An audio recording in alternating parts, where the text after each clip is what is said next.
scores are slipping, but we're better than ever at division. No, something about this isn't adding up. Every day is a new battle, trying to keep our ass in the saddle. Now they're rounding us up like cattle in a truck. They're high up on that horse. Welcome to the Three Rural White Guys podcast. We're back after 2 weeks. Took a little break there. Kellen went on vacation for a little bit. I did. Jacob went on vacation for a little bit. And we are back, the three of us. Why didn't you go on vacation a little bit? I'm too busy.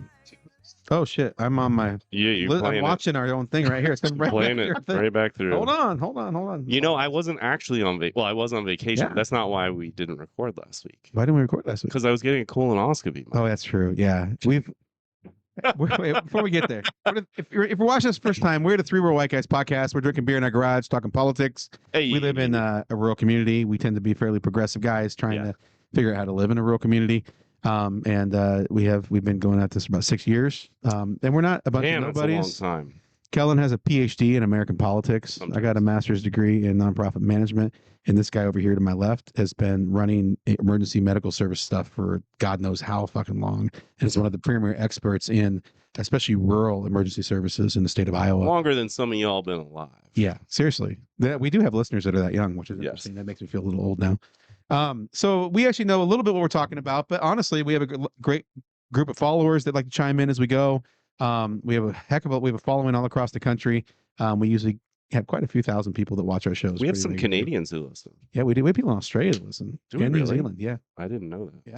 So Kellen and I both went to Wisconsin. Yeah, that was weird. Not at the same time, but we both came back with the same thing. This was not planned. Yeah. Jessica, what do you think of this crap? Look at this. That's the good shit. You can only get this in Wisconsin. They do not sell it across state lines. In fact, I think we might be violating a law right now. No. Bootlegging. No, that's Are bootlegging. you not allowed to bring it across the border with you? Well, I think it'd be a problem if we brought it over and started selling it to people. Yeah, that would make sense. Yeah, that would make sense. Yeah. Okay. Like, did you see that guy, Minocqua Brewing Company, that like super lefty dude up in Wisconsin with the brewery, Minocqua Brewing Company? Yeah. He got shut down. Well, he got his license taken away. Was it because of something he did, or was it political reasoning? Well, he'll tell you it's political reasoning. The government will tell you it's because he's making beer in Illinois, shipping it to Wisconsin and selling it in his tap room up there without the proper taxes and excise licenses. Might be a pretty clear cut. Which is why that was a little bit relevant there. But makes sense. I don't know. Names. You guys' name's Kirk. We've followed him. You. I don't know. I've followed his stuff for a little while, and it's an interesting story. But yeah, he and his late wife started that brewery maybe 5 or 6 years ago, just pre-COVID. Oh. But he made a comment about, or he did this like advertising thing or marketing thing back in January. He made a social media post. I shouldn't call it a marketing or advertising thing. He made a social media post basically said, "Free beer for the day Trump dies." Oh dear. Yeah. Did he get taken in like Comey? James Comey? Yeah, like 86-47 that's shell pretty bullshit. serious. Yeah. Yeah, right. So, how does he know we're not toasting his life with beer? Like, I'm going to buy a round in honor of Trump. Like, how could they know? He might have been celebrating. Question. Yes. Do you think there are any right-wing brewery / distillery / winery owners who, when Trump dies, will have free giveaways in honor of his life? I know. In honor of his life? Yeah. Celebration of life. Brewery owners, brewmasters, if you will, tend to be pretty progressive. I've noticed this. I've never met one that isn't. Really? I've met a handful, maybe like 4 or 5. A couple libertarians out there. Yeah. Interesting. So let's go all the way back. Speaking of liquids flowing through tubes. Back to the colonoscopy. So yeah, Kellen was out. We tried this a couple years ago. It was it season 1? Oh shit, 2? that's right. When we first started this, the right word there, Kellen. Yes. When we first started this shit. podcast, I had a colonoscopy. Yeah. So your full last circle. one, I think it was, and I don't know how often you have them, but Every 5 years. yeah. So 5 years ago, and this was known. I can't remember what episode it was. We've had quite a few doozies where we just drank a little too much, just because whatever's going on. That particular episode, though, was the day that Kellen tried to use my 72-inch screen TV on the wall as a touchscreen. Fake news. Uh-huh. He doesn't remember it for a reason. Hearsay and allegations. He had a colonoscopy that day, and he came right over to the garage, literally the garage, and started drinking. No food, nothing. You start drinking. These I cannot. It happened. I was there. If I recall, it was bourbon too. Yes. No, it was not Scotch. The alleged incident that may or may not have taken place involves Scotch. Yeah, it was Oh, a bottle. that's it was right. Not, it was not a beer. It was brown liquor either way. Yeah. Scott, you're a Scotch drinker. Yeah, I think so. Yeah. And you downed at least half the bottle, if not more, without any food after going like 3 days without eating, whatever it was, to prep for the colonoscopy. 2 days. 2 days? Yeah. But this didn't happen, so I don't know. Well, you don't remember it. That's the problem. That was one of our early episodes, and we learned a lot about Kellen that day. Kellen learned a lot about Kellen. Yes, and then he probably forgot the next day. Promptly forgot all of it. Yes. Hey, we have it, and Jessica says, "Poor Kellen, that deserves a steak, ice, and a 6-pack." They asked me in the hospital. They're like, because the patient care, they always have to check your name and your date of birth and why you're there, right? They ask you like 4 times before they do any procedure, especially if they're going to put you under. Oh, interesting. So, what are we here for? I'm like, a bacon wrapped medium rare fillet. Yeah, I'm like, nope, that's correct. like, no, that is why I'm here. Correct. Now, by the way, Scott Weber chimes in and says you are violating the law. I believe that's in reference to the Wisconsin the beer. alcohol across the border. Yes. I trust Scott's opinion. Come and get me. I know exactly where we are. I'm just saying. Well, there's one here for you, Scott.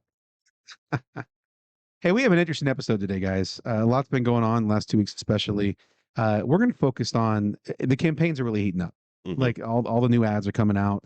There's a lot of just bullshit being put out there because obviously Republicans really have nothing to run on. So they're throwing all kinds of just this almost Puritan level kind of shit out there. So we're going to go through that with the Clayton Clark, Sophie Cunningham saga and that Puritan shit with the WNBA. We'll talk a little bit about the Center for Intellectual Freedom here in Iowa and that little process there, whatever the hell that is and what's been going on with that. We're also going to touch on some what the fuck moments around again. And we tried to bury this story a long time ago because it's such a stupid ass story. The reflecting pool. We'll get into that. We're going back to the pool. It came back again. Back to the pool. Back again. It's so stupid. We can't ignore it. Fauci's back in the news again, which is just stupid. Todd Blanche is in the news, and then I have a little bit of a pedestal I got to get on. Wait, the COVID guy? The COVID guy. Yeah. That was like more than a half a decade ago. Yeah. That's an interesting way to put it, Jacob. Did you say half a decade? Yeah. Wow. That feels like a long time ago. I already feel old because I'm getting colonoscopies on the regular, but thanks for that. Yeah. Just putting that nail in that.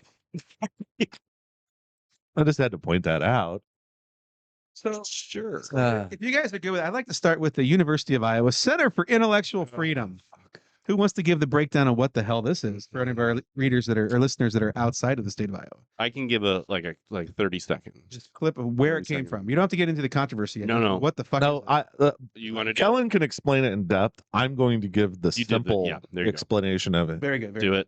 It was our state legislature spending money on a non-existent problem. Yes. That's what it is. Go ahead. Oh. Been in Wisconsin, haven't you? Oh. I'm a Midwesterner. That's true. Yeah, just a little bit more meat on those bones. But yeah, absolutely. They're trying to solve a problem that doesn't exist. The Center for Intellectual Freedom, as it's called, is basically just a new department at the University of Iowa. And when it first launched, they hired this director, paid him, I think it's a him, $400,000 a year to run this thing. Yeah. Seriously? $400K of your money, Mike. Jesus. Yeah. My money, your money, Jacob's money. Holy crap. Our money collectively. Where'd they find that at? I don't know. Do we have does Iowa have a version of Fort Knox? Do we have like gold bullion? Well, they got rid of all the DEI programs. That's a good point. Oh, yeah. They just shifted the funding. And they slashed all the school funding. So wouldn't this be a DEI program though, technically? Because their viewpoint was not being expressed properly and not diverse. They wanted to have a more diverse viewpoint at the University of Iowa. This is DEI for right wingers. Yes, that is a great way. Forced DEI. Forced DEI. Legislated, mandated by the state government. Wait, we're not even at that point. Yeah. What do you got? So they launch, and in the first semester they had, I want to say, 3 courses One of them had to be just canceled because no one signed up. Maybe one person signed up. What were these courses though? Like what were they teaching? Sorry, but like give me a general idea. It's just like how awesome is America, or free market capitalism. It's just like right wing stuff. And those, like, I say that kind of tongue in cheek. Those are courses you can take. Like, you can go to the American Studies department and learn about how awesome or not America is. Right. You can go to the economics department and learn all about capitalism, right? But they have to put the brand on it, right? And they have to put the ideology behind it, and they have to put the whole political motivation behind it, right? And that's really what happened. So at first they launched with 3 courses, and they're voluntary electives, right? One of the courses doesn't even go because no one signs up for it. One kid signs up for it. One of them has, and Liz from Iowa did a really great breakdown. She has a video of this, for like a 2 or 3 minute long video of this. Liz from Iowa. Yeah, shout out Liz from Iowa. She has a great video on this, but I think one of them had 8 students, and then the other one had 11. Right, so those 2 went. They happened. The courses occurred. So we paid $400,000 to a director, and then also 2 professors to teach those 2 courses. Correct. 20 people total, 19 people total. Correct. So probably $500,000 worth of expenditures. Plus, I don't know how you would at the University of Iowa. It depends on which faculty from which department and all that. But most academic appointments at an R1, like the University of Iowa, are going to be a 2.2 or a 2.1 or whatever. It kind of depends on the department. But they're teaching one course. If you divide it down to one course of their entire salary, and they're making $60,000 to $100,000, it's probably worth $20,000 of their time. They're probably making more like $100,000, and it's one semester they're teaching one course of the 2 that they're teaching. So you can think of it as like a quarter of their salary. Okay. So it's more like $50,000 a year. That was $100,000 for that one. A quarter would be 25. Yeah, that's what I said. 50. Two courses. Yeah, 2 courses. Sorry. So we're at least at $450,000 plus any overhead expenses of the rooms and the utilities and all that shit that just gets added to it. Right. I'm sure the director has an executive assistant. Yeah, they have a budget, and the budget is I'm pretty sure the budget is up in the 7 figures. I think it's up over $1 million that they've given to this Center for Intellectual Freedom. For 19 students to learn about classes they can get anywhere else. The classes that no one actually wants to take. Anyway, no one signs up for these. And that's a problem because that's, egg on the face of the regents and the legislature. So 70 some House of Representative members and 20, 30 some senators. Right. So they all get together and they say, well, why don't we just force students to take this? And they pass a law. And now if you go to the University of Iowa, starting in 2028, you cannot graduate from the University of Iowa until you take at least 2 of these courses. Except for now, they've suspended it. They've suspended the program till 2028. Definitely. So I thought it was indefinitely. I read 2028, but that was also the year that the legislation around mandating it as part of a graduation requirement goes into effect. So I've been in Wisconsin and in a hospital bed for the last week, so I'm not entirely sure. I'm not entirely up to date. Did you have to leave the state of Iowa for healthcare? No, I did not. I had to leave the state of Iowa for good beer, though. That's true. Which also helped with the draining of your pipes. Yes. Liquids through the pipes. Yes. But that's essentially the Center for Intellectual Freedom thus far. So I want to just dive into that just for a second. So freedom. Start with that, right? You go to University of Iowa, you're probably 18 years old or higher. Now, there are some people that are under 18, but these are fucking adults. Okay? Adult Iowans who are being forced to take a class mandated by the state legislature, who are not qualified, and there's like, especially on the Republican side, none of them have academic degrees, like in academia, like curriculum and PhD kind of level shit, where you actually develop and design curriculum, right? They are being forced to take classes that are political in nature, that a bunch of propagandists feel is important to take. Yeah. That's not freedom. These are adults trying to get an education so they can get a job and so that they can pursue a career, stay in Iowa, for one. So you're telling me that they thought this was a good idea. These are the folks that are like, you got to preserve freedom, freedom important, freedom, blah, blah, blah. They wrap themselves in the fucking American flag, right? Like the big turds they are. And that's their version of freedom, is you have to do what we tell you to do as adults. Otherwise, you won't graduate. Government mandated re-education courses is what freedom is, Mike. Did you not get the That's their memo? take on it. You didn't get the memo? For fucking adults. So anyone that comes to me and says the Republican Party is the party of freedom, that's absolute bullshit. They're not. Like, look at the fucking government So mandated. the answer to liberal indoctrination, i.e., learning to think critically and research things from various viewpoints, is right-wing DEI. Indoctrination. Indoctrination. Yeah, literally. Keep you from being able to do that. Yeah. And their excuse for this is, well, we're paying for what, $10,000 this a year for you because we're going to give you the Iowa tuition grant as a student that goes to Iowa, kind of shit, right? But you would have got that grant anyway. Well, that's my point. They were going to get their students are getting that already. Right. But this is kind of the point. Now, like if you're going to go to an Iowa school, then we're going to put strings attached to it. We're going to get our viewpoint expressed to make sure you hear that because you're not getting that in these liberal institutions. But we're going to rely on the same professors in those liberal institutions to teach you this. Right. I actually I've been trying to figure out who teaches these courses, and I haven't figured it out yet. But I'm sure it's in the course. Yeah, I'm sure it's in the course catalog. I don't know how that's going to work moving forward if they hire faculty in the center who do nothing but teach those courses versus we go get an economics professor, we go get a poli-sci professor, we go get a sociologist or whatever, right? They'll just give an honorary doctorate to Jeff Shipley and let him teach it. Is my guess. So yeah, I don't know what the plans are moving forward. But yeah, Jacob, I think you mentioned earlier that I saw a KCRG article a week or two ago. It's suspended at least till 2028 definitely. Right, this idea.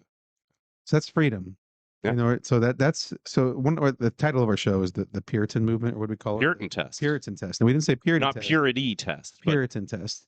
Because that seems to be the direction that the Republican Party has gone. Puritan. Right? Yeah.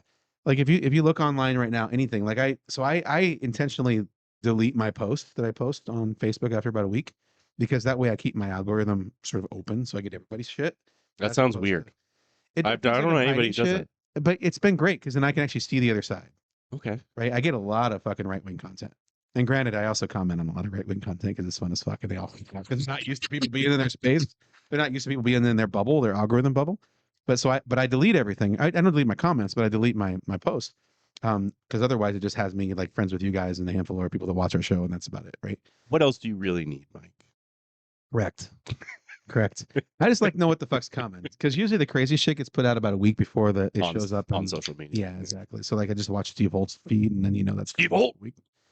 So the big one came out about 3 weeks ago. There's a sort of like there was this incidents with Caitlin Clark. We're going there. Yep, they're playing the Phoenix Mercury. There's this whole backstory of a player at Indiana that her wife was in Phoenix and she was unhappy in Indiana. Her name was Bonner, last name Bonner, and she great player, historically good player, one of the best, probably be a Hall of Famer. But she was at the end of her career. She wanted to get a championship with Indiana. Halfway through the season, she was disgruntled. She was coming off the bench. She was not happy, and she asked for a trade, and she left. Right, and there was some bad blood, sure. Now her wife is known as the enforcer, not the enforcer. She's just a badass. She's known as being super aggressive on the court, a little bit like a Bill Lambier.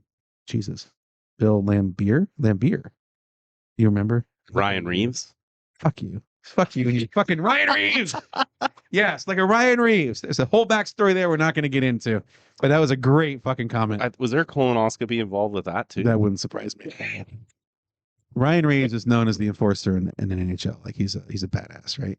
So that's this gal. Her is, and I can't remember her name off the top of my head. Thomas, maybe I can't remember her name. But they're in a game. There's a part where Caitlin honestly flails and falls on her ass. Like she's definitely a flopper. She's very LeBron James. If you watch her, I'm a huge Caitlin Clark fan, by the way. Huge Caitlin Clark fan. I'll watch her all the time. She's fantastic. Is this the most recent? Like you're talking a few days ago? No, I'm talking like a month ago. Okay, so the first incident happened and it suddenly became a big political thing, right? Is this the point heard around the world? The point?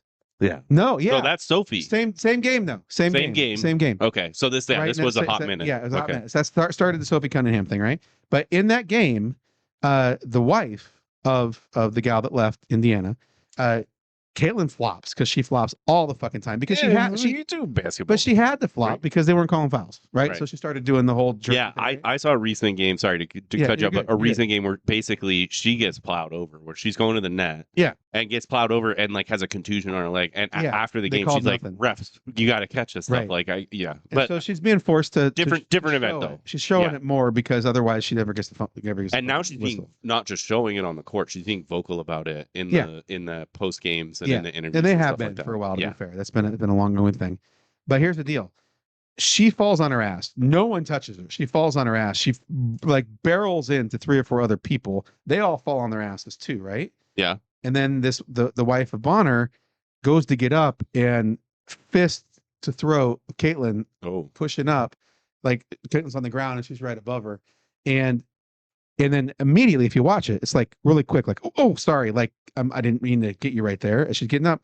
But Republicans and every white ring media thing pause it right there at that moment. Right? Yeah. And suddenly it's on the front page of all these fucking Facebook things. It's stupid. It's anti-white racism. Yeah. Right? Well, and then it's thugness. Thug is taking out Caitlin Clark to the point that the Republican Congress people, including Zach Nunn, the Iowa congressman, they write a letter to the WNBA. Oh my God. Calling for this to be looked into better and to protect Caitlin and other players. What they're saying is protect the white girls from the black girl thugs. Is what they're saying. I am also a Caitlin Clark fan and a Fever fan, and I'm tired of this already.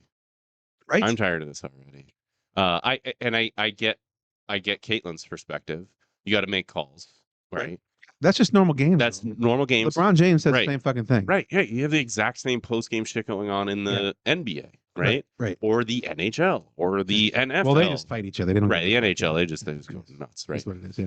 But in fact, actually, I say that, and you don't get a lot of post game interviews when people are complaining about refs not making calls and whatnot. They want to throw. They want to fight off. Yeah. So I like Caitlin Clark.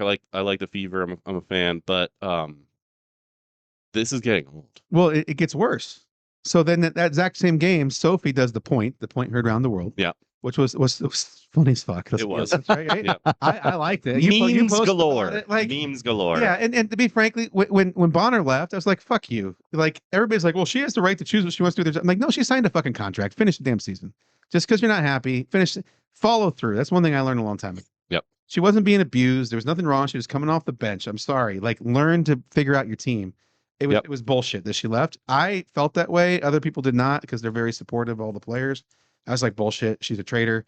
I would do that with any team that I'm part of. Yep.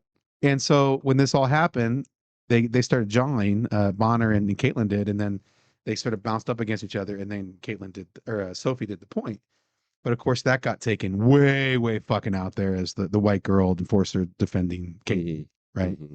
And Sophie became an icon from it, and it was fucking awesome. But at the same time, it got added into the MAGA kind of lexicon of white girl protecting from the black girl thugs concept, right? Yeah. And that wasn't what the case in the time. That's not what happened. It was a badass teammate move, what you do, period. I think you were commenting on, like, it was fucking amazing.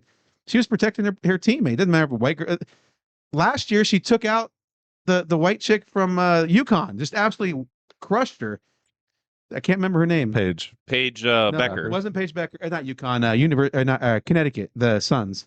The girl that played at Ohio State. JC. Sheldon. Yeah. Right. Sheldon had done something. She deserves to be taken out. Yeah. She's vicious. Super She's dirty. aggressive, right? All white. Like, it was a whole thing. White on white crime kind of white thing. on white violence. It was. It really was. Because she went after Caitlin, got her across the arm or the face or something.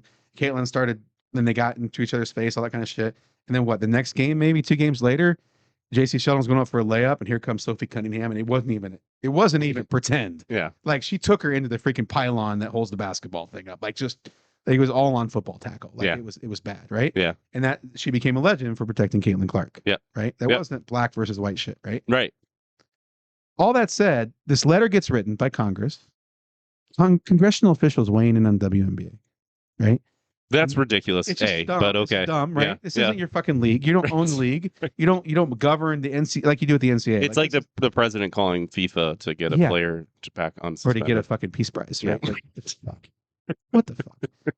So this happens, and then it becomes a sort of a thing where it's just constantly online all the time, and all you're seeing is this racial shit about Sophie and stuff like that. And then we have a whole moment where Obama meets the team, during, I don't know, it was All-Star break or Indiana Fever time. I can't remember. No, the they went to the new presidential library. That's right. Chicago is part of the All-Star game. And it was the first basketball game played there was the WNBA. Not like a game, but like a pickup game. Yeah.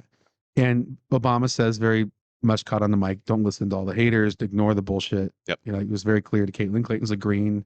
Caitlin's on the stage surrounded by a bunch of African-American women and lesbians. That's her world that she lives in, right? And it is just driving the fucking MAGA world nuts. Can't handle it. They really can't. Question. Yeah.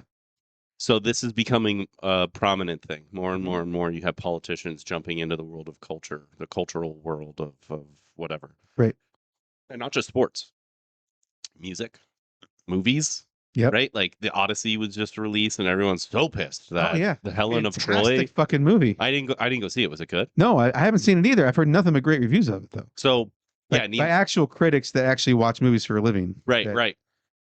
And so they're going hard at the cultural points, right? And my question is this, and we were talking a little bit about this in the green room. Can we call this the green room? It literally is. I think. It literally is a green room. So prior to the show, we were talking a bit about the cultural defense movement. And you had asked, Mike, like, when did our politics become so controlled by the Puritan class of evangelicals and these super religious people? Sorry, I've got some phlegm in my throat tonight, folks. You're good. Liquids and no phlegm shaming. No phlegm shaming. But the my question is this becoming more and more of a prominent part of the Republican or the right wing strategy because they sense that they are losing the culture, right? In the 2024 election, I felt that heavy. Hollywood and you always have Hollywood and musicians and artists and whatnot that take the Democrat side, right? And they do the concerts and the get out the vote stuff and all those types of things, right? That's kind of common. But I feel it happening more and more and more where you have prominent cultural symbols or people who are prominent in our culture who are opposing, especially when it comes to immigration policy, it comes to how we're handling the war in Iran, so on and so forth. Is it becoming a bigger part of their strategy because they sense they're losing culture? That's my question. Yeah, but the thing is it's been in their face for a long time. They didn't realize it. I mean, this is just like the Gen X conservative that loves Rage Against the Machine until they actually like looked up the lyrics and they were like, wait a minute.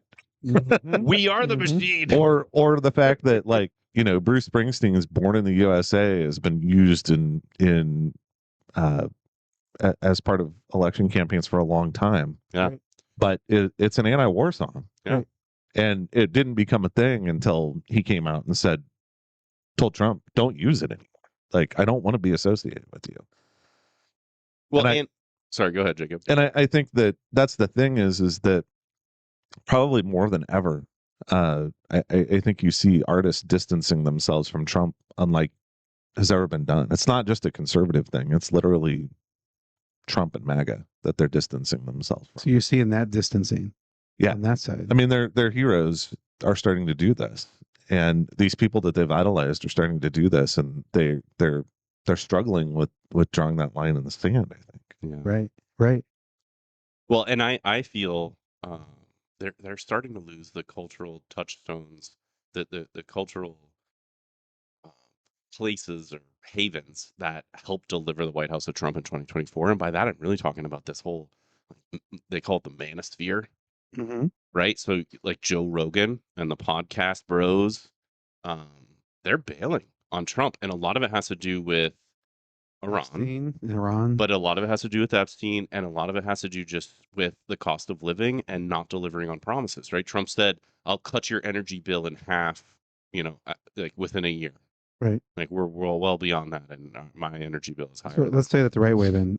A lot of it has to do with the corruption of him saying he's going to do all the shit, but ultimately he didn't do any of it. And he's just making money for himself. And they're watching him profit off being a president while he's doing nothing that he said he would do. Right. And then the idiot Andrew Tate and his brother, Oh my God. They're going away. They're going away Again, for a real long time. Like it should never come back to the United Right, States. right. And the only reason they came back to the United States from Romania was because the Trump administration pulled some strings and got them out of trouble. Yeah. They are not able to get them. The Trump administration is not going to be able to get them out of this trouble unless they just tell the UK, we're not going to. There's no way that they don't extradite Andrew Tate and Tristan Tate. They have to. It's the Trump administration. So there's always a way. You do that, and now all of a sudden we're in a diplomatic crisis with one of our strongest allies. Not only that, but I think if he was going to do it, he would have done it by now. Yeah, I mean, they're friends with Barron. Oh. Yeah. So, yeah. Good point. Yeah. But going all the way full circle, then there's these. You mentioned earlier, Kellen, like it's right in front of their faces. Yeah. Like I think of the time when Caitlin was playing basketball for Iowa, right? Like if you were really paying attention, you knew that. Caitlin Clark played for Iowa. Yeah, I know. Go figure, right? Caitlin's best friend is Kate Martin on the team. Kate Martin is an openly gay human being. She's a lesbian, open about it. Was in good relationships with another Iowa athlete for a long time. Yep. Right. Two other teammates were dating. Pretty sure Coach Jensen's in an openly gay. Yep. Yeah. Stephanie White, the coach of the Indiana Fever, is gay. But they're white, Mike. I know, right. They don't. Yeah, exactly. So exactly. Like it's so. They ignore it. They pretend it's not a thing until they have to deal with it. Well, it's not being shoved down their throat, so to speak. I think all of those things would have been handled much differently if you saw like Coach Jensen shoving her tongue down her wife's throat celebrating a win.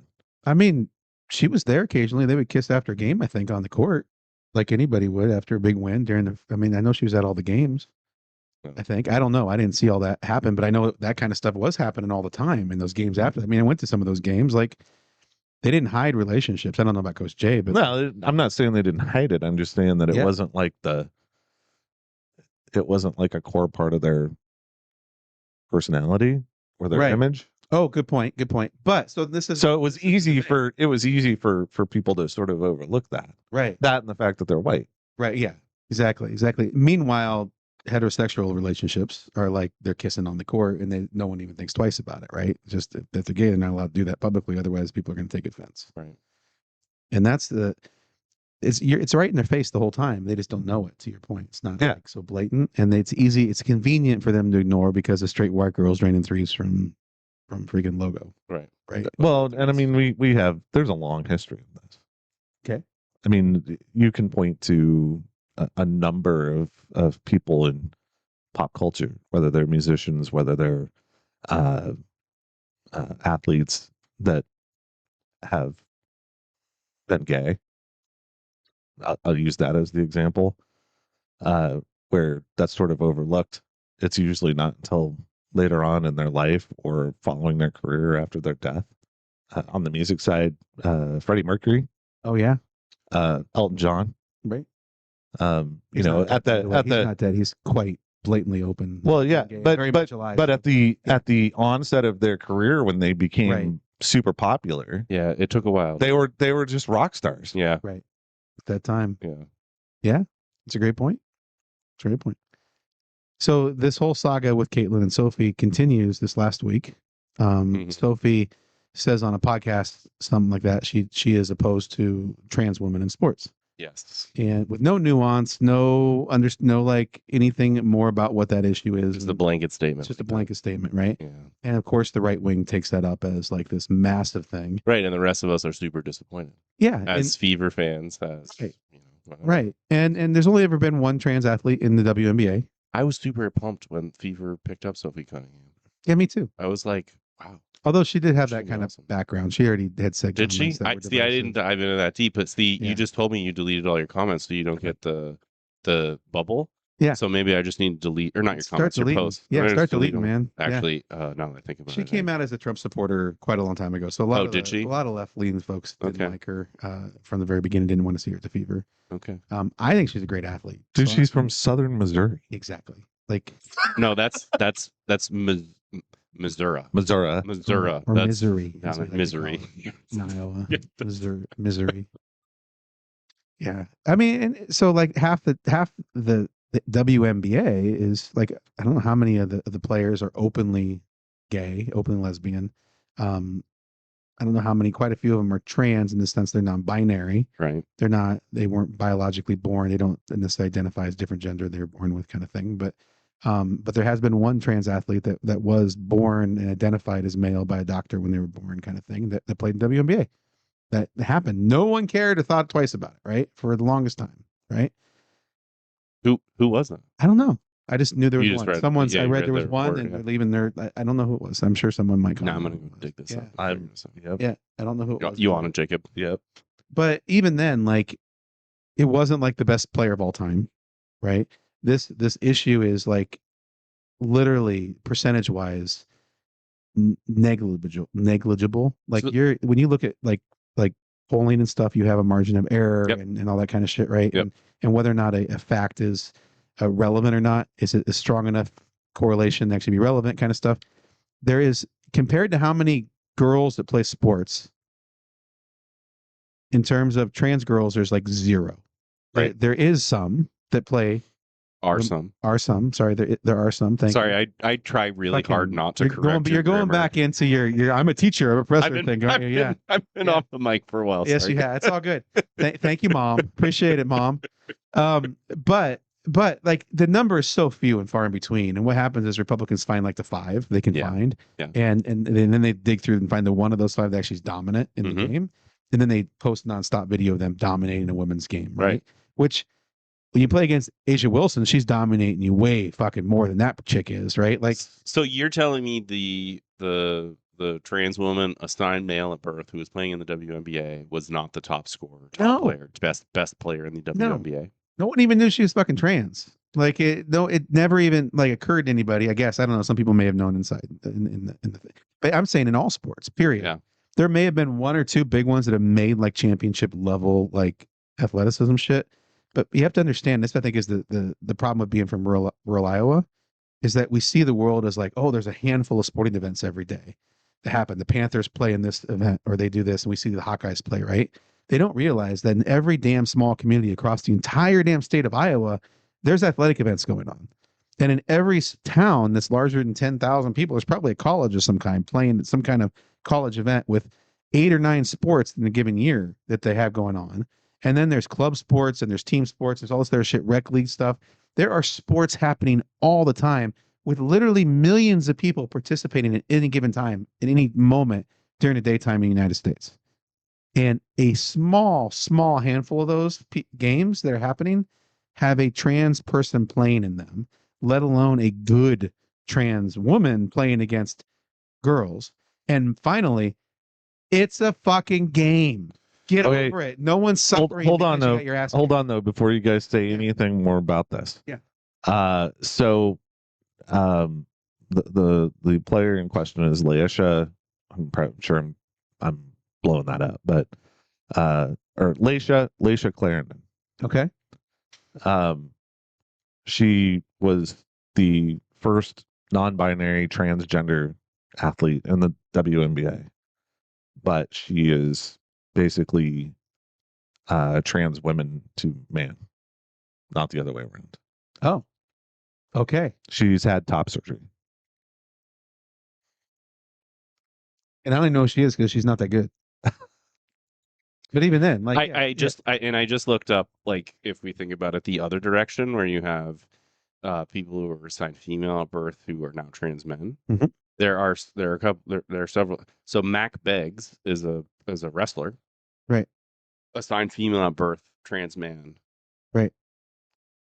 wins Well, against men. I think that's the thing they're really afraid of. I think men are afraid of the other way losing. around, right? Yeah. Like losing to girls. Yeah, Can't in lose their to a head. girl. In their head. Right. Don't lose to a girl, even though it's Chris Mosier is a triathlete, yeah. Well, female. no, but you can scare the shit out of a small town male if they have daughters by saying you're gonna have a man in their locker in their room. daughter's locker room. Yeah, that's the shit I hear But most. why is often. that scary?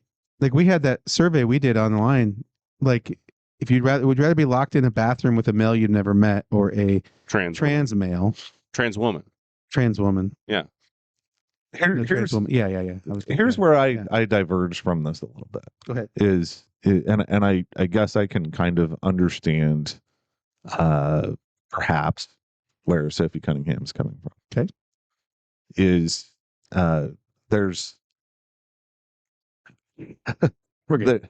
there's not as much data, I don't think, from what I've seen regarding whether or not there's a documented biological advantage if you have a transgender male, so someone that was born male, transitions to female, yep, playing in female athletics, right? And certainly at the high school level, I mean, they generally haven't done all the hormone replacement therapy, right? So I mean, I can see where there's a gray area there, and I can see where people would be angry and upset if they lost the state title or something like that in an individual competitive sport. Now, the WNBA, that doesn't fucking matter, right? Any team sport doesn't matter. It's when it comes down to individual competition like wrestling or track or skiing, right? Yeah, but see, I'll swimming, I'll like even Lake and Riley. Counter you on that one a little bit because, like, again, as I was saying right before you jumped in, it's just a game.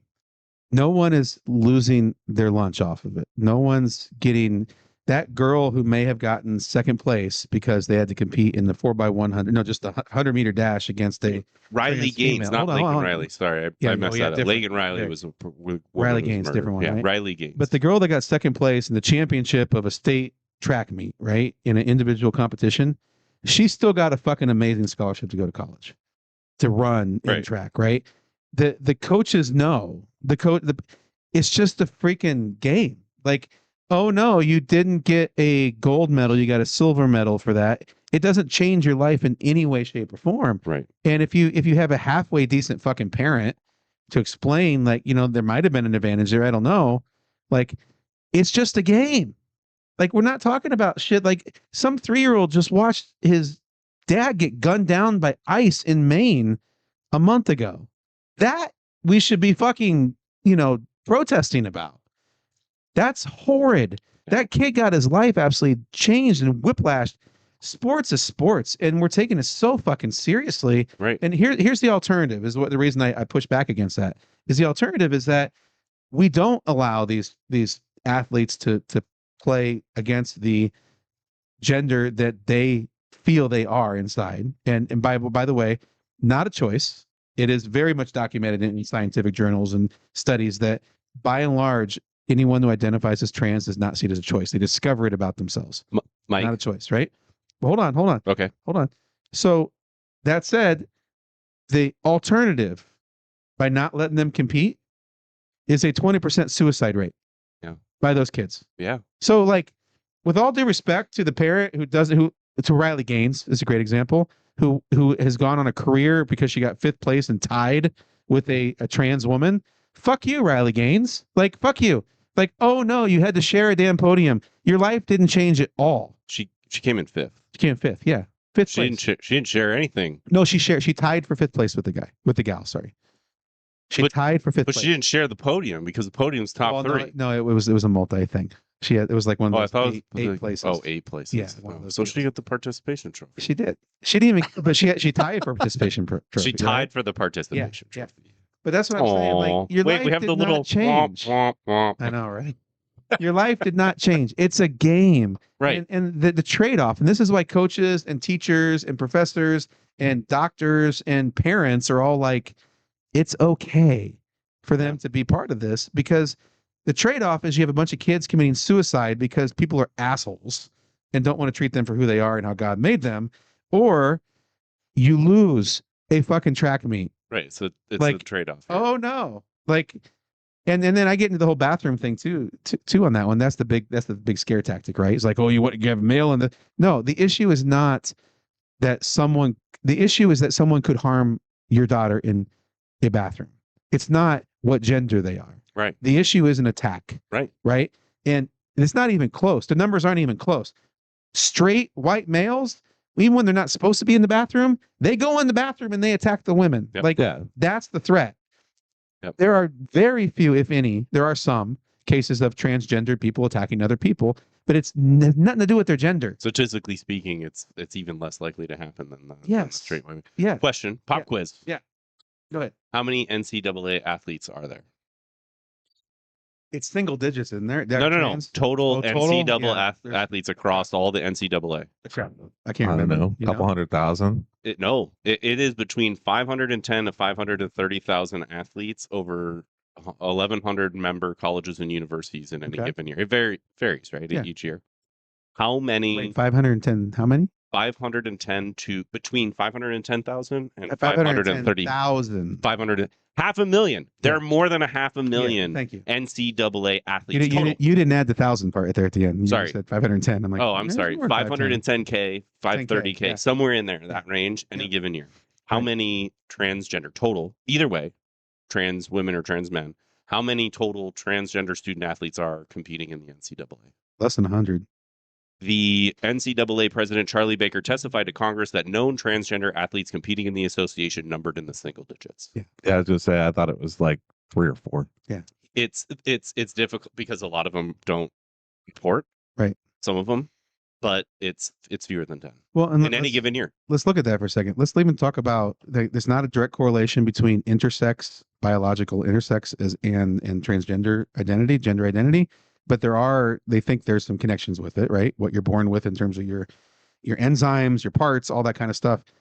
1 to 2% of every baby born, so 1 out of every 100, 2 out of every 100 have intersex biological things. So maybe organs that are maybe both or half or whatever of different biological sexes, to hormones that people have, to enzymes, to gonads, to glands that are usually identified with a gender. And 2 kids out of every 100, 1 out of every 50 are born with that. There's even there are even like cases of genital ambiguity. Yeah. Where there are some people, and you use the word intersex. That is a Intersex thing. the biological term. Yeah. Right. What they say is Yeah. intersex. Yeah. You can have both. Yeah. Genital types or pieces of both, and for some people it's a really uncomfortable conversation, but that is an absolute It's a normal fact. thing. That's And a thing it's that happens. way more common than people think. And you have all these fucking Puritans out there like, you're a man or you're a woman. There's nothing in between. 1 out of every 50 kids, babies born in every hospital across the United States right now, you don't know if they're a man or a woman. I don't think Boy or girl. anybody who says some shit like that, like you're either a man or a woman. God There's only said, two. God. I want to see your high school transcript because I would really like to see how well you did in high school science Right. class. Right. Well, Seriously. but that's just it. Is they don't. I mean, I will admit until I watched and I cannot remember what the name of the documentary was.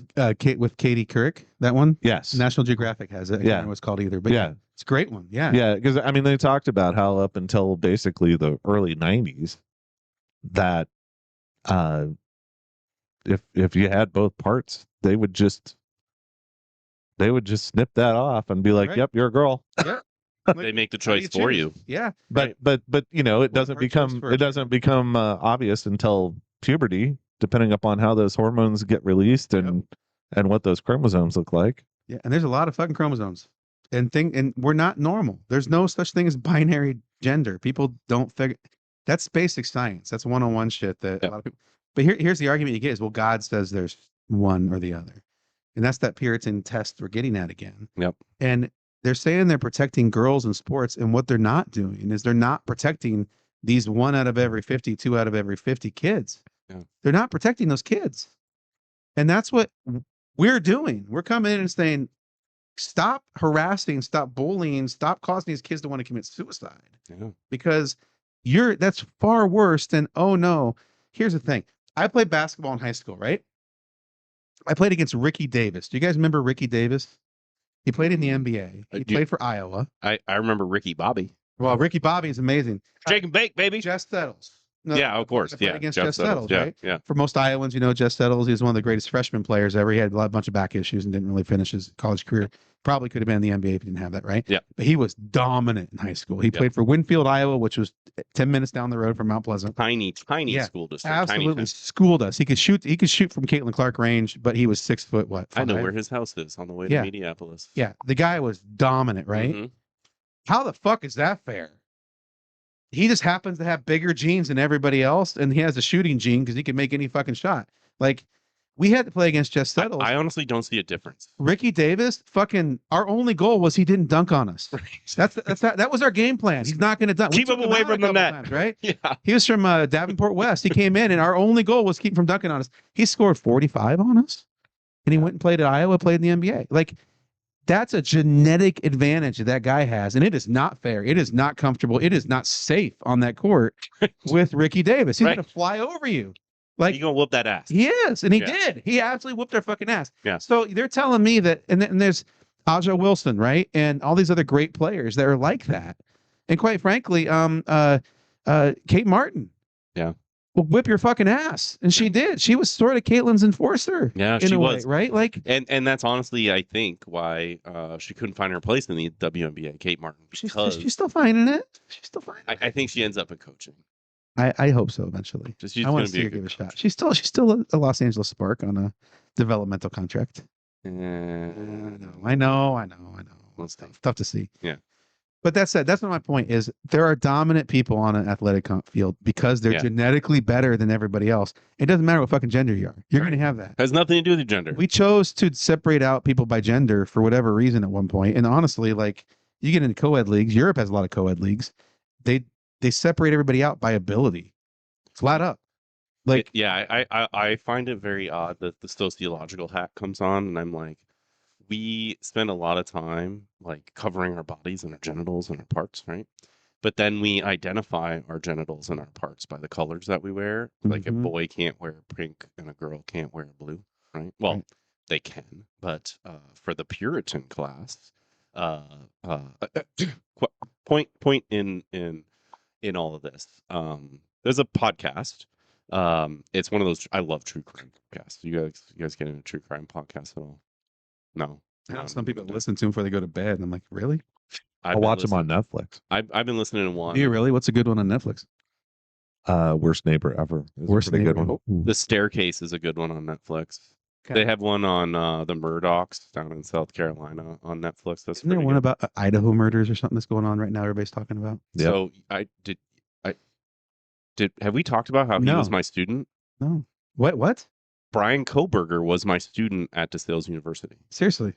I had him in Is class. he one of the Idaho murders? He is the He's the Idaho murderer? murderer. Yeah. Oh shit! Brian Koberger is the guy who knifed all this people. What? He just he Jesus. recently filed he recently filed a thing saying, I'm taking back my guilty plea.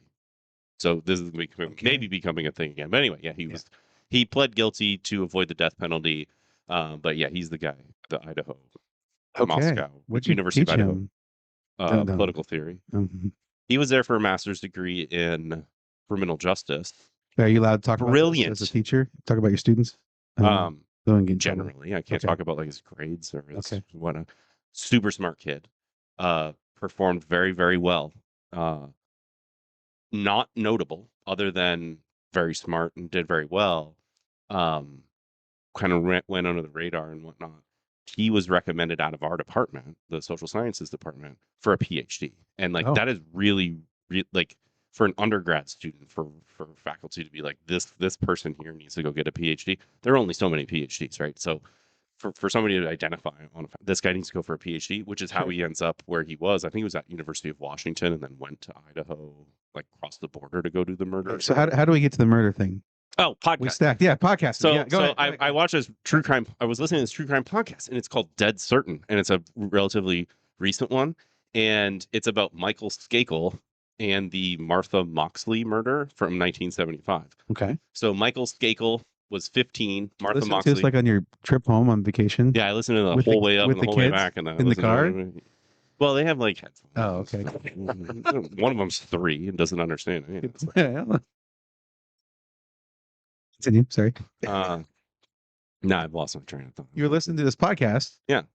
True crime podcast, but regardless, it's really interesting. Oh, your sociological hat on. Yeah, That's how yeah. you got here. Putting the sociological hat on. About clothes we wear, and despite us being gender, like we hide all our gender parts, and then we identify ourselves by the clothes we wear based on gender. Yeah, That's where you were. yeah. And in this podcast, Dead Certain, it's incredible. It just wrapped up. but it has ties to the Kennedy family. Like RFK Jr. is interviewed on it because RFK Jr. This is his cousin who was convicted of murdering this girl, this 15-year-old girl in 1975 when he was also 15. He was convicted in 2003. Okay, bring it back to the topic though. Anyway, I don't need to run down the podcast. The prosecution You're gonna in give that it all away case, on me. the Yeah. prosecution in that case brings up the fact, because he's from a Catholic family, brings up the fact that one of these nights, the night of the murder, or maybe close to the murder, the maid, the housemaid, this super, super rich family, right, the Kennedys, they live in Greenwich, Connecticut, right? Sure. Bellhaven in Greenwich, Connecticut. And the maid finds Michael Skakel in his bed with his mom's dress. Okay. Okay. Mom had recently died. You don't have to give me the whole rundown. Give me No, I'm not. Mom had recently died. Okay. But that was used against him because the maid walked in and he is interviewed and he's like, I missed my mom. She had died the year or two prior, and I wanted to sleep with my mom's dress, like holding it. Because I missed my mom really, really bad, and that was giving me comfort, right? Sounds like some Ed Gein shit. Sorry, well, dude. no, but he's not. I don't think he's the killer. But anyway, he ends up. Yeah, his whole thing gets tossed, and his sentence was vacated and all that shit. Okay. Anyway, that turns into the maid telling the dad, who is super Catholic and they're super, super right wing Republican. That whole family is. That turns into, I caught your son wearing your dead ex-wife's or dead widow. Becomes, I caught your son wearing your mom or wearing his mom's dress. Right. But that wasn't what was happening. He just missed his mom and wanted to sleep with her dress. The smell of it and all that kind of stuff, right? I totally get that. Yeah. Yeah. Anyway, that's where I was going with that. Something, it's a judgment on his gender, on his all that kind of stuff. Manliness, his religion, his so on and so forth, right? And that becomes a touch point. So I got a question for you both. I want your honest opinions on this, right? Yeah. I have a theory on all this. And okay. and living back in rural after I grew up in rural, left to the city, came back to rural, and I see this more and more. And I saw it in the city too. Case in point, I took a donor from New York City to overseas. I don't want to get too much into it because I don't identify who this person is, but they're a very wealthy person. And we took her to Nicaragua to do a site visit of UNICEF programming, right? And we're there, and it becomes very clear that she's uncomfortable being in that space. And within a day, she's on a plane back to New York. Mm-hmm. Okay. And she's obviously has a lot of anxiety. And then I met with her 6 months later and to go through stuff. And she's part of our UNICEF stuff. And she had basically built her apartment, which she's super wealthy, lives on downtown New York City somewhere. And it was like this fortress.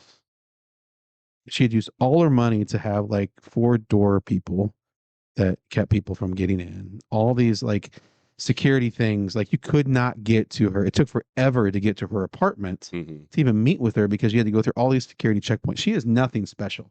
She has a lot of money, but she's not like a well-known person. No one's going to come after her for anything. She's not like a politician's wife or a politician herself, nothing like that. But she was like bundled up in Fort Knox. She had created this space of pure security using all the money she had that she got from herself or ex-husband. I can't remember how she got her money. Okay.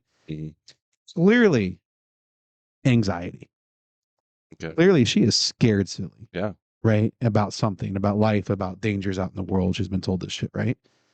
And then I moved back to rural and I see this thing happen. And not everyone in rural is like this. And I know this for a fact they aren't, but a lot of people choose rural because it's a controlled environment. There's not as many people to have to interact with. The scariness disappears. Most people look like you. They act like you. They talk like you. It's a controlled environment in which they can control the settings much more. And I think that is a sign of severe anxiety. I think a lot of people can't get out of rural, can't go to a city, can't leave. I know people have never left Mount Pleasant. I know people who have never left Mount Pleasant. And it's all because they're scared, right? And I feel very strongly about this. I think a lot of the far right movement, especially the far right movement that's invested into rural, especially the ones that are focused on heritage and keeping our roots and preserving who we are and who was here before kind of shit, even though they took all that land from Native Americans and it wasn't who they were. We'll just all that shit. Part. Yeah. I think they're just scared shitless. I think they're a bunch of freaking anxiety and it needs help. They need help. They need like doctor therapy for it.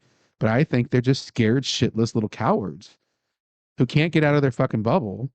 And so then they try to make everyone else fit their bubble. Yeah. And I'm more and more convinced of that since I moved back to rural. I 100% Is that agree with something? you. What do you think, Cal? What do you think, Jacob? I don't know that I totally agree with that assessment. I think that it's not necessarily anxiety. I think it's just general comfort. Okay. I mean, I know these people. I've hung out with these people. Mhm. Generally speaking, they're very accepting of other people as long as whatever it is that is different isn't brought front and center. Right. So the second they other do people that, can't be themselves. yeah. So the be second, gay, just don't be gay in front of me. right. So what is that then? What do you call that if it's not anxiety or fear? It's just it's. I mean, I guess you could argue that it's a form of anxiety, but really, it's more just that they're uncomfortable with it. It's something they're not used to. Is it control? It's not the anxiety aspect of it. I think there are definitely hateful bigots out there, Mm-hmm. but I don't think that everybody that tends to be conservative is necessarily hateful or bigoted. I think it's really agree, just yeah. a matter of this is outside of my comfort zone and I don't know what to do with it. Right. And like you said, it's the fact that everything else in their world is kind of controlled. Like they're comfortable with everything that they're dealing with. I mean, I know a lot of people that are like, "Oh, Chicago, it's a war zone. I'm not going to Chicago." Yeah. And they're people that avoid big cities. I mean, I know people that are scared to death to go to Des Moines. Right. So yeah, I mean, I guess you could argue that it's a type of anxiety.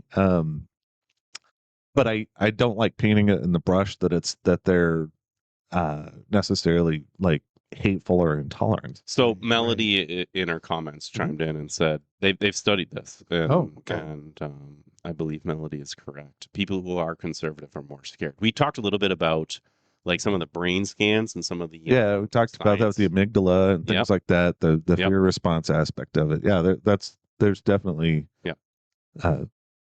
I would argue that I definitely see that sense of fear.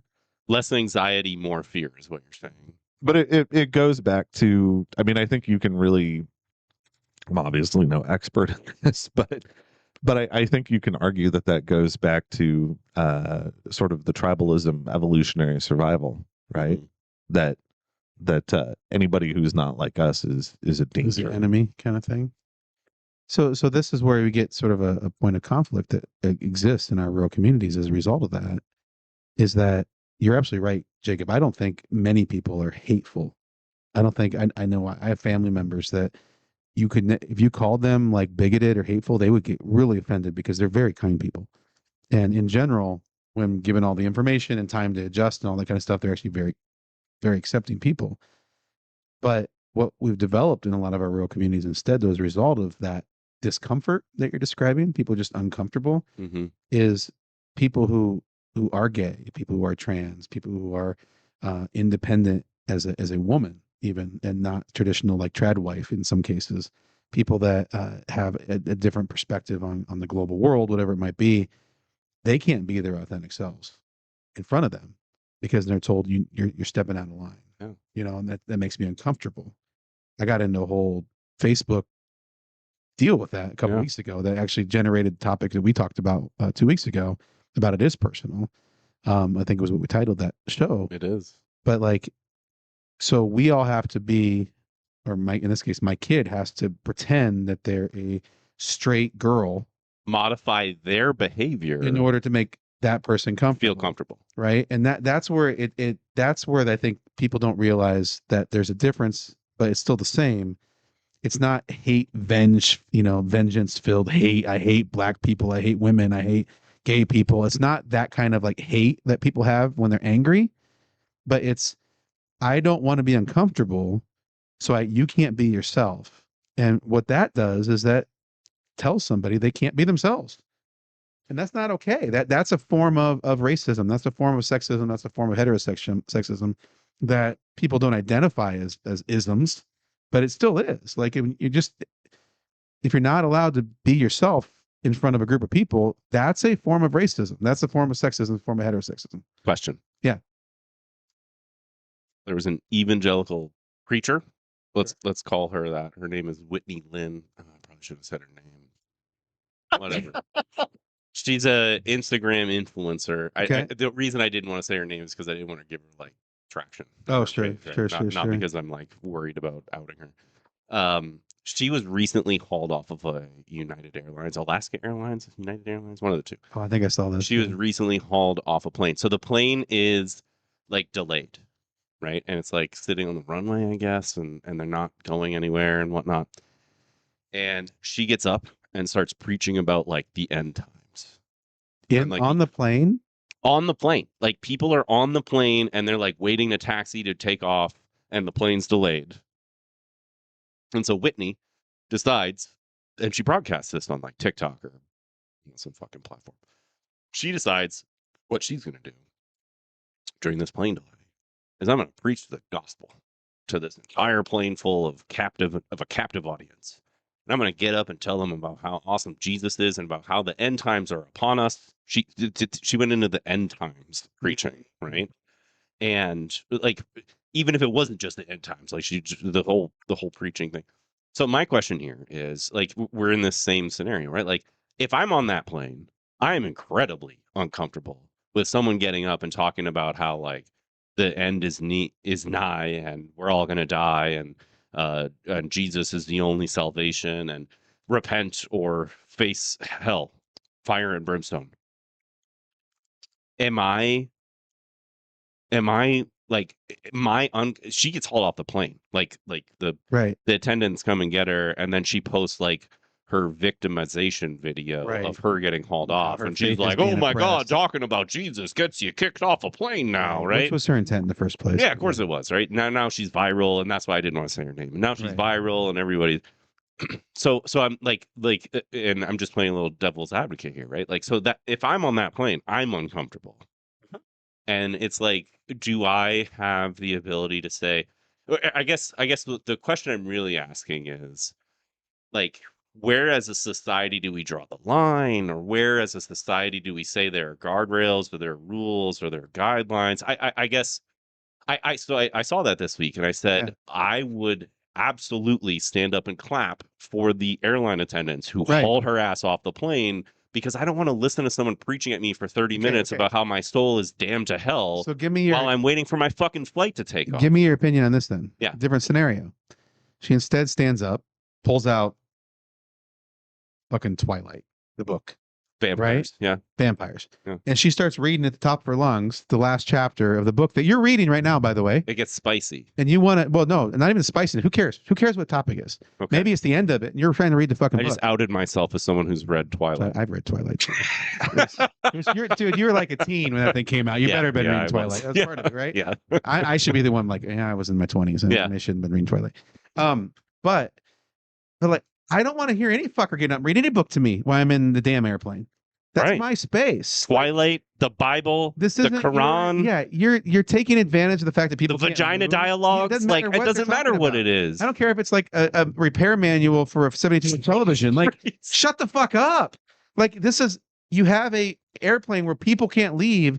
That is not your opportunity to preach to them about anything. Ma'am, this is a Wendy's. Yeah, thank you.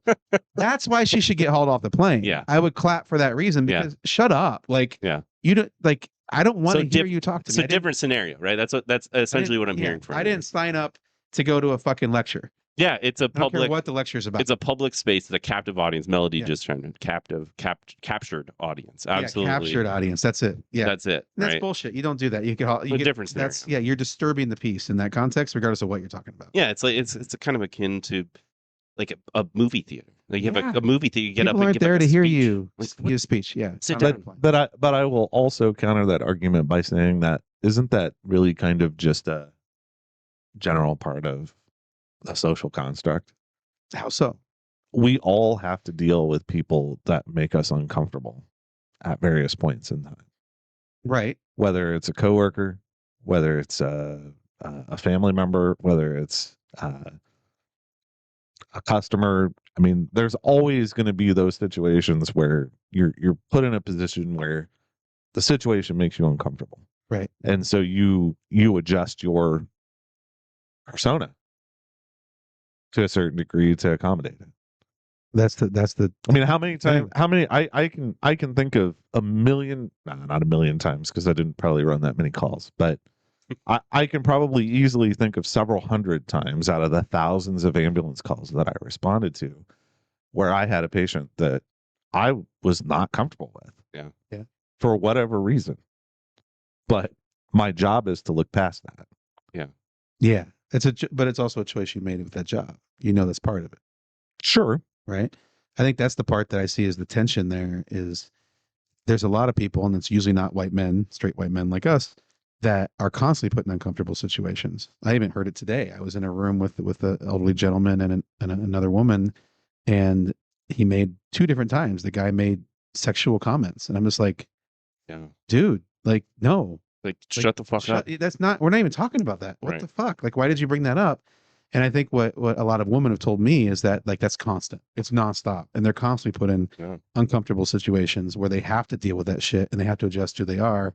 And I think that's where the line gets is how often does it happen? How much does it impact our lives? How often do we have to change? Yeah, and for us, it's minimal, right? It's more minimal than more minimal than for a woman. Maybe a woman, or maybe a gay person, or maybe a child, or whatever it may be.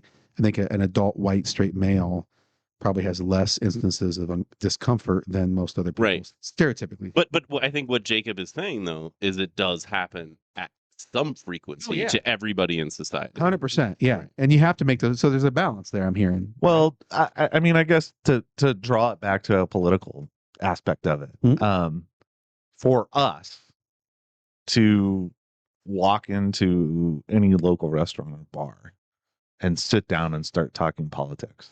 Right. Is not something that is probably well advised for us. That's true. That's very true. But we could drive 45 minutes north and do it in Iowa City and be just fine. Yeah. And the converse is the opposite.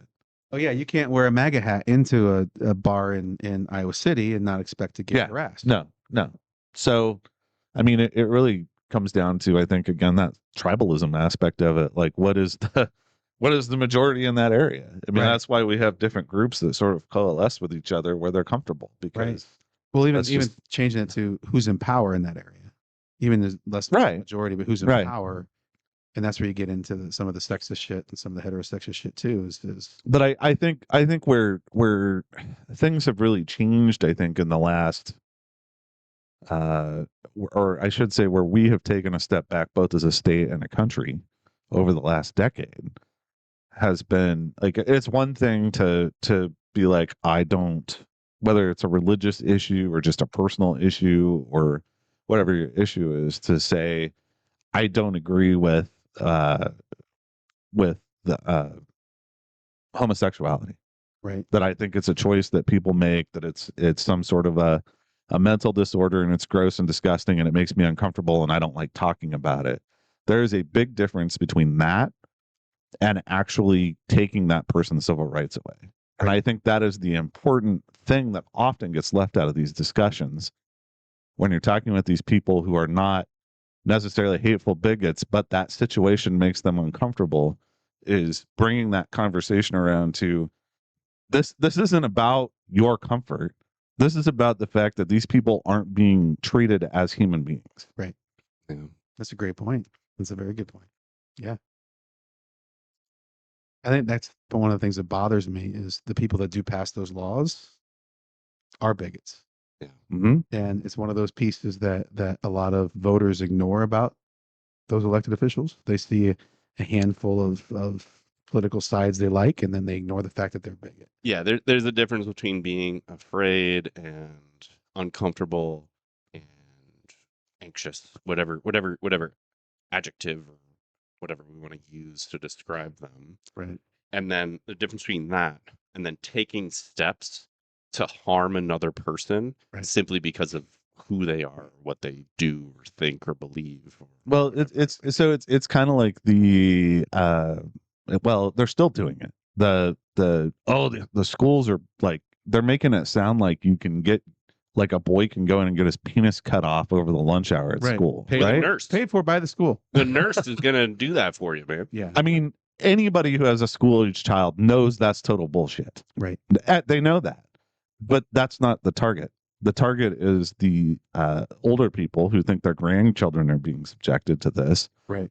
or the people who have young kids that are not in school yet, or the people who haven't had children yet. That's who it's aimed at. Right. I don't know of anybody who has school-age children that actually believes that bullshit, Right. unless they don't go to a public school. Then they might be apt to believe it. Yeah.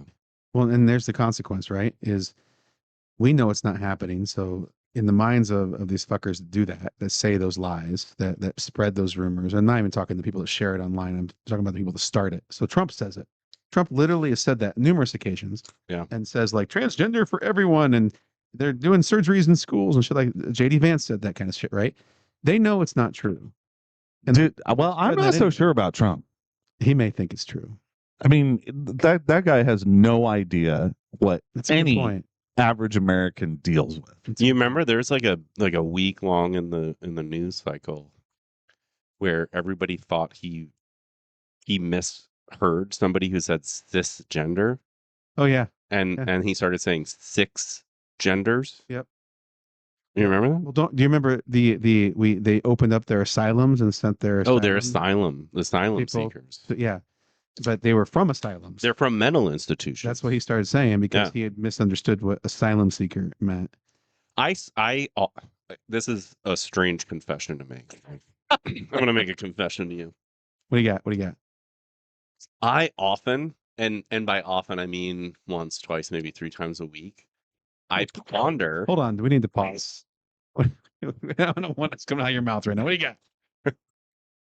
2, 3 times a week, I think about the comment you made. It's been a couple months maybe now, a past episode of ours where you said something along the lines of, Trump is not stupid. He's a very, very smart person. He knows what he's doing. He's calculating. Yeah, I think I it's the think word so. you used. Maybe a little less so than he used to be because he's aging. Yeah, he's 80, right? And he's got maybe syphilis and some tent peg issues and other things going on. But I think about that all the time, and I'm like, is he this fucking stupid? Like, does he really believe this? And I don't know. I struggle with that a lot. I don't know. I'm on the fence. You've said before, Trump isn't stupid. You can't become president if you're stupid. No. And I think I agree with that. He But at the chooses same his words time, very, very carefully, and we've seen that. But We saw this- during January 6th yeah. hearings, he chooses his words. He like stops and has them re-record his statements because Is every that- word matters. him or a speechwriter? No, he's stopping it. No, he's a salesman by trade. Yeah. So he understands optics, Mm-hmm. but sometimes he has a tendency to speak from the cuff on things that he doesn't really fully understand. I think it's Yeah. probably true. And you combine that with the fact that he's getting briefings via, crayon drawn pictures. Right. And again, the fact that the guy did not grow up like 99.9% of us did. Right. Evidently misses education along the way too. 'cause I mean, you're talking about a guy who's Move a probably never hurricane. put gas in his own car. He's probably never gone and bought his own groceries, Oh shit! I didn't even think done about his own laundry. Right. Right. Trump has definitely never purchased groceries in a grocery store. Well, he didn't even know he made up the word in his mind. He's like, we have a new word, groceries. Yeah. Grocery. He said that. Like, it's a new word they're using now, groceries. Like, what the fuck is wrong with you, man? Like, He has seriously. definitely never purchased groceries for himself. He has definitely never pumped his own gas.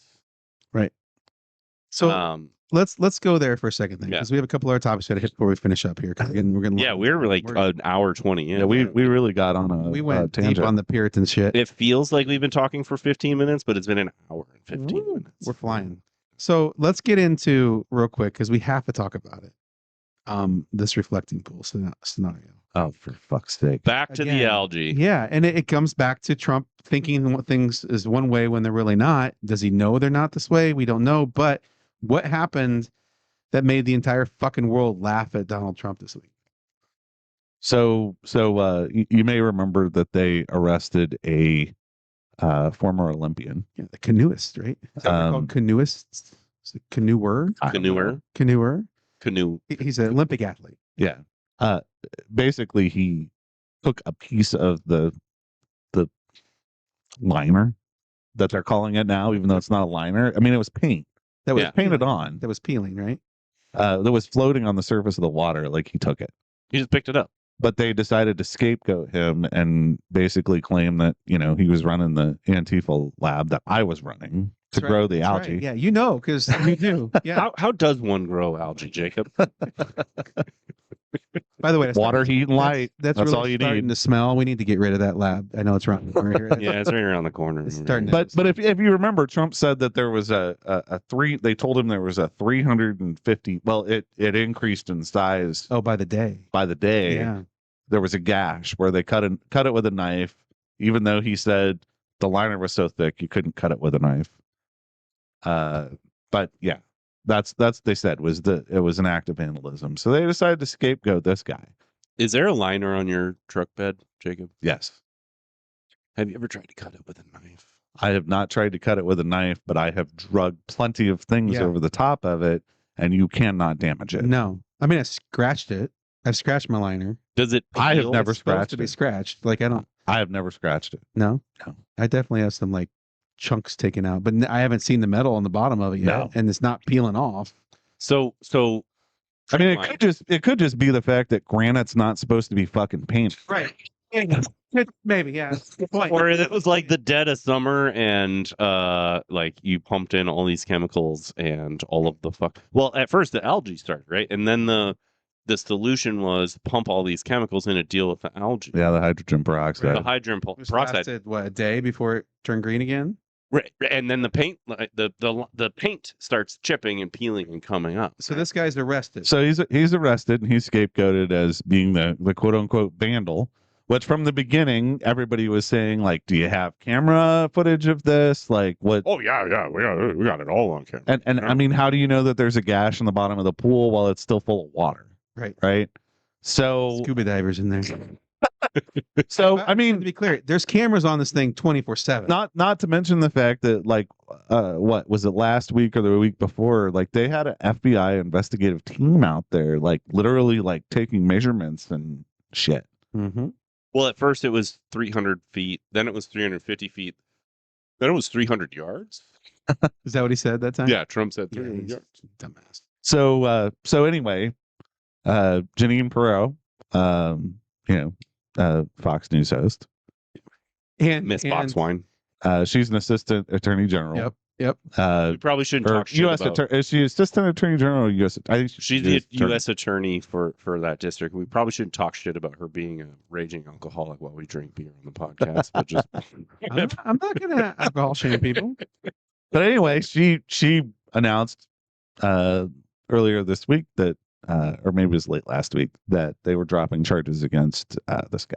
Right. Because, and this was in the court documents, that the damage was not the result of a vandal; it was the result of faulty installation on the part of the contractor. Right. mm-hmm. Court documents. So I mean, basically, what she did is she did the math, and she said, "Yeah, we have no evidence here, and I'm not going to go to a federal judge and lie and lose my law license for this. So I'm going to kick the Department of the Interior into the bus," which is exactly what she did. Yeah. She said, "We were ill-informed by the Department of the Interior Yeah. that it was an act of vandalism," and So give that's Trump the off-ramp for that. And then Trump loses his shit because it changes the narrative that he wants to stick to, that it wasn't because he hired some shitty fly-by-night pool contractor. It was because of a vandal who looks like a Batman villain. So I really wonder, like, if all of the grand jury proceedings are just like Department of Interior pieces of information and evidence. Like, if this ends up blowing back even bigger on Doug Burgum, Secretary of the Interior, more than it does on anybody else, as this continues to play out. But at what point does Doug, like, I was told to say this by the White House, you fucking morons, which is clear as day that that's what happened. At some point, you would think Right. that somebody stands up and says, you know what? this is all bullshit. We all know it's bullshit. Or does he just lose his job and get paid off? Well, I think this is where the house of cards starts to collapse for Trump. Is there's a longstanding history there of what happens when you don't pledge your undying loyalty to Trump and do exactly what he says. Right. And like I said, Jeanine Pirro did that math on that. Yeah. And I think she Right. tried to navigate that in a way that she could hopefully try to keep him from getting pissed, and it didn't work. And now she's on the outs. So And that's it's going to brilliant. continue to happen. It's brilliant. Let's follow that line of thinking for a last piece, because we're not going to go into Fauci today. There's a whole nother thing, and Todd Blanche is a whole nother thing. You just We were brought up- gonna talk about Todd Blanche and Epstein. we were, And that's like a whole. but that's going to take like 20, 30 So minutes. it's Like, we're very there. obvious there were some backed up liquids and some tubes that needed to be let out here. What? Nothing. Continue. Just carry on. Blanche's reasonable discussion though, because It is. it falls in the same line right now. Is our concern has been that Trump has surrounded himself with these loyalists that are going to do what he tells them to do, and they're going to circumvent the laws and the Constitution. Right. And fortunately, so far, they're not doing that. Right. Like they're reaching that point of saying, "I'm not going to a federal judge and lying to them." Right. Well, so I want to go there real quick, and we're going to have a chance to talk about Blanche next week because the confirmation hearing is going to come up. and Yeah, it's going to be in the news more as we go. Yep. And that point's going to come up. But you brought up an incredible point about the House of Cards, Jacob, that I think needs to be discussed. Although he did state he's going to run for president again, which he can't do, and states won't put him on the ballot, and it's a whole fuck nut of a thing he's trying to do. He is a lame duck president as of November, and really by now already. Yeah, a he's lame duck already a president. lame duck He's president. already proven he's not going to keep his majority because he's a shitty ass freaking leader of the party. He can't even get his Department of Defense new budget through. Right. So like he's fucked. And in every context, he's never experienced this before. We've never dealt with the second half of a second term with Trump. The Mad King. Yeah. And that's what we're about to hit. Yeah. And not only that, he's going to be aged another 2 years at that point. Like these next 2 years, I think you're right, Jacob. I think there's no value in sticking with Trump if you're a loyalist in the next, as of like November 3rd. But even then, like now, Well, his staunchest allies are fucking dying. they are. Oh shit, they are. Well, I we don't know forgot for about sure. that. When do we find out he died? McConnell died officially? Is it the 13th? We'll I thought- find out. I thought it was. Oh, I thought it I've was heard two yesterday. different dates. I've heard that, and I've also the 13th. But Bashir said it doesn't matter. It doesn't change anything. The governor did? Yeah, he said it doesn't change any legal recourse for what they can do. Oh, I thought there was a date where they could no longer hold a No, special it's election. after the 14th, next Friday. I think it's the 14th. I'm completely pulling that out of my ass at this point because we're an hour and a half. Yeah, in. I I've don't heard feel like two looking dates. it up. Yeah. But it's sometime between Monday of this week and Friday of next week where the special election occurs if the seat has been vacated prior to that date, right? That's what I heard. Right. Otherwise, not the or case, though? after that date. But prior to that date, the governor has there's dispute over whether or not this is true, based on the state law and whatnot. But if the vacation of the seat occurs prior to that date, the governor has the ability to appoint somebody to fill out the remainder of the term. And if it happens after that date, there has to be a special election, and the governor cannot put somebody in. That kind of seems backward, doesn't it, though? Because you think the farther away it is from the next election, the more likely there would be a special election. So you think before it had to be a special election, after it would be an appointment. Right, but the Doesn't he have state to of Point a Kentucky is a Republican-held supermajority in the legislature. So their whole purpose was to limit the power of the governor because he's a Democrat. right, but isn't this the state where if he appoints, he has to appoint a person that's been registered with that party? That's the part that's in contention, is whether A, he can even appoint, and B, if he does appoint, it has to be the party of the person who was Yeah. holding the seat. So my understanding of it was until this date, which is next week sometime, there has to be a special election if he vacates. Which Mm. they're worried about having a special election. The Republicans are right now. They don't want a special. No, I think it's the other way around. Why They would want to have a get to special the election? special election. Oh, I thought they wanted the appointment because they have to get a guaranteed Republican. Oh, yeah. No, they I think changed you the are law. right. No, They you changed are the right. law to require that That's it would right. be a Republican that would be appointed. That's right. Yeah. Yeah, they changed the law, and this is where the contention is whether or not all of this is even Right, constitutional and whatnot. But yeah, Right. they changed the law to limit the power. It's all very confusing. Yeah. They changed the law to limit the power of the Kentucky governor to be able to put a Democrat into that Yeah. seat. He has to be of the party of the person that Right. left. Either way, they're scared shitless because they're worried it's going to be Massey. That's the thing. It's my understanding is they really don't want the special election because Massey or Bashir, Right. who is a prominent statewide Democrat, or Massey, a prominent Yeah. Well, Republican. Massey could be appointed. Right. Right. So either way, they're fucked. Well, and he stands a solid chance to win a special election if he runs, Right. which he Well, will. I'll tell you this. Either way, Mitch McConnell is not voting on anything. And so as long as that seat is empty, that is one less Republican vote in the Senate. So as far as I'm concerned, let it stay empty. Well, that's basically what Bashir said in a press conference the other day. He said this doesn't change any legal pathways for us either Right. way. And he said, oh, and by the way, like the Republicans aren't getting a vote right now. But does that? What's the majority there? Does it matter if he votes or not? I mean, they're not going to break a. In the Not state gonna- legislature, you mean? No, we're talking federal, like the Senate. Oh, in Senate? the It's U.S. It's not like it's like 50-50. It's not like 49-51. It's like 52-48. Is it enough to make a difference? Well, it depends on the issue you're talking about. Yeah, Okay. if it's like the SAVE Act, So it is fucks shit significant. up. Yeah. Okay, then that's fair. Yeah. It So- depends on the issue you're talking about. So Okay. some of them really are issues that come down to a wire with one vote where the VP couch fucker could come in and overturn the whole thing. Right. Right. If Oh, you're did you missing hear, by the way? Did you hear? This would be a nice thing to end on, I think, about August 2nd, JD Vance's birthday? couch fucker day? No, National Couch Cleaning Day. Oh.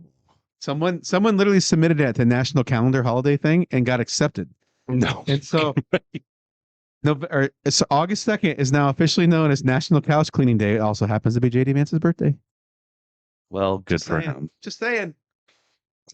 Cleaning? Couch clean? Yeah, you got to clean it up Couch after the cleaning. fact. Yeah. Oh, yeah. You got If it's his Mass. birthday, he's celebrating. It's time to go and clean it up afterward. okay. You got to clean your couch because you can't have that shit sitting around. Well, not shit, technically, in that case. Could be. But Depends on which way he's going. I'm not kink shaming on this show. We've talked about this. We're not kink shaming. We will couch shame for sure. Well, we've been talking for a while, fellas. This has been an episode. This has certainly been an episode. Yes. Well, hey, it's good to have you guys back. We will see you guys next week on the 3 Real White Guys podcast. Thank you to Chris Hausman for singing us out.